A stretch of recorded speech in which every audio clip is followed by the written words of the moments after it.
Welcome back to the Deep Dive. Today we're getting into a book that, well, it really made waves back around 2018. You remember that time? Lots of change, digital stuff exploding, politics heating up, big questions about identity, meaning. And right in the middle of that, we get Jordan B. Peterson's 12 Rules for Life, an antidote to chaos. So the big question it tackles, and it's one I think we all grapple with, is in a world that feels so chaotic, sometimes overwhelming, how do you find your footing? How do you build stability, find meaning, a sense of purpose? That's what Peterson's trying to offer here. So this deep dive isn't just a book summary. We want to explore this framework he presents for navigating life, for embracing responsibility, maybe even confronting some of the messiness. Yeah, and that confronting part is key. Peterson, he's a Canadian clinical psychologist, also a professor. His background is really interesting. It's this mix of actual clinical work with patients, deep academic research in psychology, but also this fascination with mythology, philosophy, religion, ancient wisdom, basically. Right, it's not just pop psychology. Yeah, exactly. It gives his ideas a certain weight. The book's core aim isn't just giving you a list of things to do. It's really trying to inspire a shift towards taking profound personal responsibility, creating order where you can, and committing to, well, continuous self-improvement. These rules, they're not just pulled out of thin air. He roots them in psychological theory, in those ancient stories, and his own observations. So what you can hopefully get from our chat today are some practical tools, but also a deeper kind of philosophical grounding, ways to build a more meaningful life, maybe, and face that chaos with a bit more courage. Okay, let's dive into these rules then, because the whole book is structured around this idea of balancing order and chaos, right? Yeah. And these rules are sort of the guideposts. Let's unpack a few. Some sound simple, but they go surprisingly deep. Rule 1 kicks things off. Stand up straight with your shoulders back. Seems like advice your grandma might give you. Right, posture. But Peterson connects it to something much deeper. He argues it's biological, almost primal. He uses this famous lobster analogy, which sounds a bit odd at first. Yeah, the lobsters. Explain that a bit. Well, he points out that lobsters, like humans in a way, have hierarchies. And their posture, their neurochemistry, like serotonin levels, actually changes based on whether they win or lose a fight, their sort of status. So standing tall, adopting that confident posture, it isn't just looking confident. He argues it can literally change your brain chemistry. It signals competence to others, sure, but crucially, to yourself too. So it's like a physical trigger for a psychological state. Yeah. A positive feedback loop. Precisely. It's physiology influencing psychology. And building on that self-respect, rule 2 comes in. Treat yourself like someone you are responsible for helping. It's a strange thing we do, isn't it? People are often meticulous about, say, giving medicine to their pets, but they forget to take their own prescription. Or they bend over backwards for others but neglect their own basic needs. Exactly that paradox. Peterson says, look, apply the same care and diligence to yourself that you would to someone you genuinely care about and are responsible for. Prioritize your health, your well-being. Steward your own life properly. Makes sense. And then from the self, he widens the view to our connections with others. Rule 3. Make friends with people who want the best for you. Yeah, and this isn't just hang out with nice people. It's more active than that.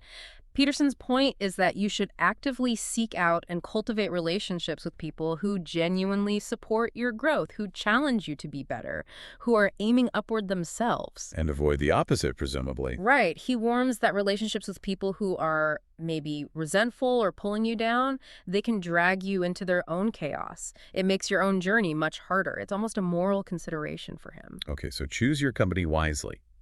Then he brings it back inside with Rule 4. Compare yourself to who you were yesterday, not to who someone else is today. Oh, this one is huge, especially today with social media everywhere. Definitely. The comparison trap. Yeah, this rule is a direct antidote to that. Focus on your progress. Are you a little better today than you were yesterday? That's the metric. Forget the curated perfection you see online. Measure against your past self. Aim for those small incremental improvements. It's about your own trajectory, not someone else's highlight reel. That's a really powerful reframing. Now, Peterson also gets into parenting, and Rule 5 often stirs things up. Do not let your children do anything that makes you dislike them. That sounds harsh to some ears, maybe. It can sound harsh, yeah, especially in contrast to some modern ideas about maybe unconditional positive regard without much discipline.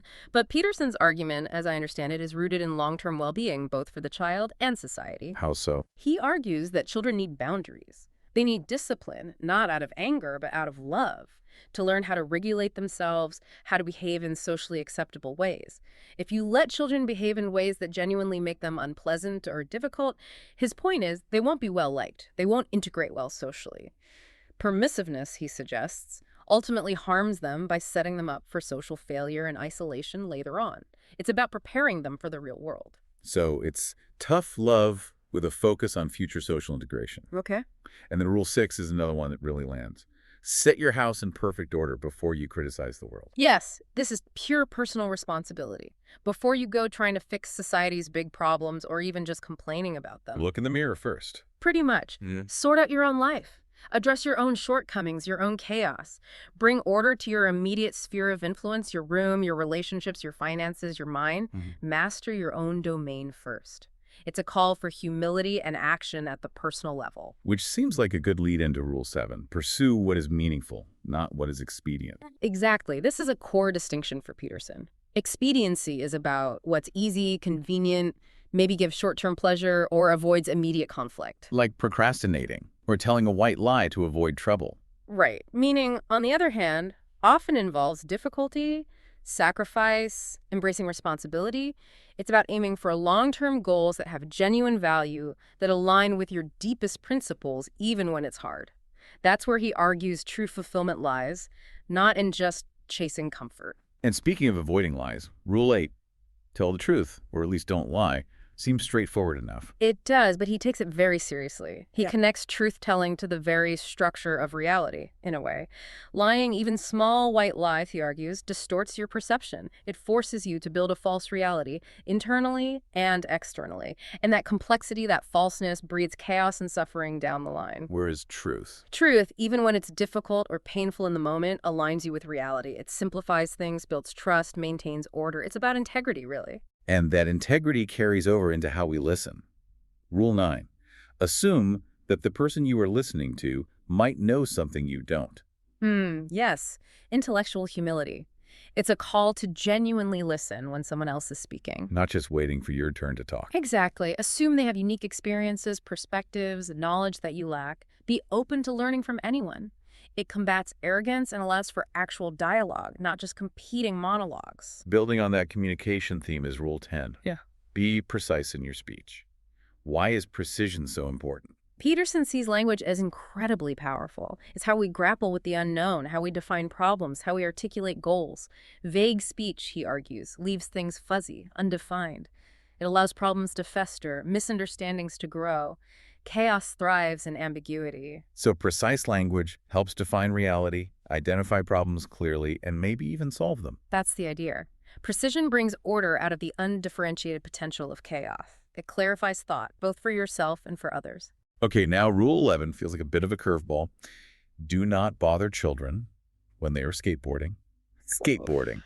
Yeah, it's a metaphor, obviously, though maybe he means it literally too. It's about risk, competence, and resilience. Skateboarding is challenging, a bit dangerous. Kids fall, they get hurt, they get back up, they push their limits. And we shouldn't interfere too much. Right. Peterson argues that overprotection, shielding children, and maybe adults too, from every possible risk or challenge actually makes them weaker, less competent, less resilient. Facing challenges, taking calculated risks, learning to overcome difficulty, that's how you build real confidence and the ability to handle life's inevitable knocks. Let them skateboard, metaphorically speaking. Let them build resilience through manageable challenges. I like that. And finally, Rule 12. Pet a cat when you encounter one on the street. This feels gentler.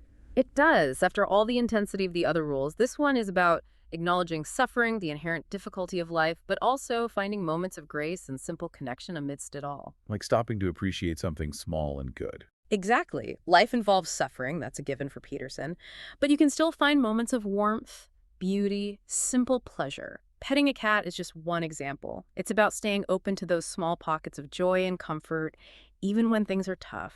It grounds you. So, wrapping up this section, the core message seems to be, life is chaotic. It's this constant interplay of the known and the unknown. Yeah, order and chaos. And these rules are like a toolkit, a compass maybe, to navigate that. They emphasize personal responsibility, truth, pursuing meaning over ease. And balancing that with self-care, good relationships, humility, and appreciating the small good things, it's a pretty comprehensive framework, really. Okay, let's dig a bit deeper into that core tension Peterson talks about. Yeah. Order versus chaos. Because that seems absolutely central to his whole worldview. Order is, Mm. well, it's the structure, the known, your routines, the systems we rely on. Predictability. Right. Society, tradition, rules, things that make life stable, manageable. And chaos is everything else. The unexpected, the unknown, disruption, potential, but also threat. Yeah, illness, job loss, tragedy, but also novelty, creativity, the source of new things. It's the formless potential that surrounds the ordered world. And Peterson's argument isn't to, like, eliminate chaos. Right. That's impossible. No, not at all. It's about finding the right balance, standing with one foot in order, one foot in chaos. Too much order becomes rigid, tyrannical. Too much chaos is overwhelming, destructive. So you need to be strong enough, ordered enough internally to face the chaos without falling apart, and maybe even find meaning or opportunity within it. That's it, exactly. And the way you build that internal order for Peterson is primarily through taking personal responsibility, voluntarily confronting the challenges of life. That's what builds resilience and character. He connects this pursuit of meaning, this voluntary shouldering of responsibility, directly to psychological health, doesn't he? Absolutely. He suggests that true well-being doesn't come from avoiding difficulty, but from engaging with it meaningfully. The struggle itself, when aimed at a worthwhile goal, is what provides purpose. And he draws heavily on myths and stories to illustrate this. You mentioned Cain and Abel earlier. Yes, that's a key example for him. He analyzes it psychologically, looking at themes of envy, resentment, the choice between facing reality truthfully, like Abel, or becoming bitter and destructive when things go wrong, like Cain. He sees these ancient stories as containing profound psychological truths about the human condition, about how we grapple with suffering and responsibility. It makes these big philosophical ideas feel more grounded, more human. It does. And if you compare his approach to, say, someone like Eckhart Tolle in The Power of Now, Tolle emphasizes presence, detachment, finding peace in the now. Peterson is much more about action, about striving, about confronting the difficult truths and challenges of existence head on. More of an active engagement model. Definitely. Rooted in tradition, mythology, but also psychology. It's a distinct flavor in the self-help world, maybe more demanding. But these themes, suffering, meaning, growth, responsibility, they resonate universally, don't they? Across cultures, across time. They really do. So let's get practical. How can someone listening right now actually use these ideas? What does it look like day to day? Good question. Let's translate some of these rules into concrete actions. Okay, like rule 1, stand up straight. The practical application is actually doing it. Pretty much. Be conscious of your posture. Throughout the day, check in. Sit tall, stand tall. Notice how it feels. Notice if it changes how you interact with others or just your own internal state. It sounds small, but it can be surprisingly effective. And rule 2, treat yourself like someone you're responsible for. So scheduling self-care. Yes, deliberately. Don't just hope it happens. Schedule time for exercise or meditation or reading or whatever truly nourishes you. Put it in your calendar like an important appointment. Give yourself the same consideration you'd give to someone else you care for. Rule 4, the comparison one. How do you practice that daily? Maybe at the end of the day, take literally 2 minutes. Ask yourself, okay, was I slightly better today than yesterday in some small way? Did I learn something? Did I move towards a goal, even a tiny step? Focus on your baseline and your progress, and set a small intention for tomorrow based on that. Nice. What about rule 8, telling the truth? Start small, maybe. Notice the small ways you might fudge the truth or avoid saying something difficult but necessary. Make a conscious effort to be more direct, more honest in one interaction today. See how it changes the dynamic. It builds internal consistency. In rules 9 and 10, listening and precise speech. In your next conversation, really try to listen without formulating your response while the other person is talking. Assume they might teach you something. And when you speak, try to be clear. Define your terms. Avoid ambiguity where clarity is needed. So these are like daily practices, almost like mental exercises. Exactly. And you can layer on more structured things too, like Yeah. doing a personal inventory. What does that involve? Sitting down and really taking stock. What areas of your life are working well? Where is there chaos or neglect? Work, health, relationships, bad habits. Identify specific things you want to improve and set concrete, measurable goals. Like, I'll clean my desk every Friday, or I will address that difficult conversation with X by the end of the week. bringing order, step by step. Exactly. Journaling is another great tool for this. Write about the challenges you're facing, how you're trying to apply these principles, where you succeeded, where you failed. It helps you process, reflect, and track your journey, making it conscious. And that links back to Rule 7, pursue what is meaningful. Journaling could help you define those meaningful goals. Absolutely. You can use journaling to explore what truly matters to you long term and then break those big goals down into actionable steps. That moves you from just reacting to life expediency towards actively shaping it around purpose, meaning. You mentioned Peterson uses analogies and stories a lot. The Yeah. lobster Cain and Abel. Yes, and stories from his clinical practice, too. These aren't just abstract rules. He tries to show how they manifest in real lives, in biology, in history, in myth. It makes the principles more memorable and shows their broad applicability.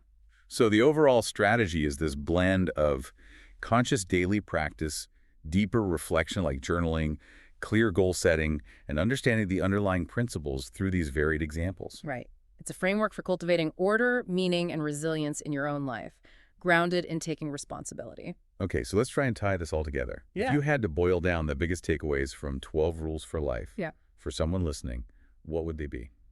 Well, I think that central idea we keep coming back to, life is this dance between order and chaos. You can't escape the chaos, the suffering, the uncertainty. But you're not helpless within it. Exactly. You have agency, you have the power, and Peterson would say the responsibility to shape your experience, to build your own internal order, your own antidote. And personal responsibility is really the key ingredient in that antidote. It's the cornerstone, taking ownership of your life, your choices, your actions, your flaws. Not blaming the world, but focusing on what you can do, starting with yourself. The rules themselves are like guideposts, a map. A compass, I think he called it. They blend insights from psychology, philosophy, myth, religion, ancient wisdom, and modern science into practical advice for navigating the complexities. It's about building a meaningful life by confronting difficulty with integrity.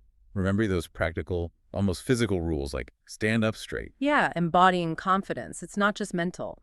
And that crucial internal shift, compare yourself to who you were yesterday, focusing on your own path. The book really does challenge you, doesn't it? It's not just feel-good advice. No, it definitely challenges you. It pushes you to face the uncomfortable truths, embrace responsibility even when it's hard, and see challenges not just as problems, but as opportunities. Opportunities to grow stronger, more resilient, more well-ordered. So maybe a final thought for our listeners to take away.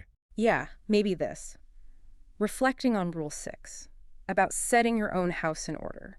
What's one small, concrete, precise action you could take today, right now, or later today? Something within your own house, your mind, your room, a relationship, a task you've been avoiding. Could you bring just a tiny bit more order there? Could you speak one difficult but necessary truth? Could you embrace one small, meaningful struggle? Because according to Peterson, it's those small, conscious acts of ordering chaos repeated over time that build your personal antidote. What's your first step today? A powerful question to leave things on. Thanks for joining us for this deep dive into 12 Rules for Life.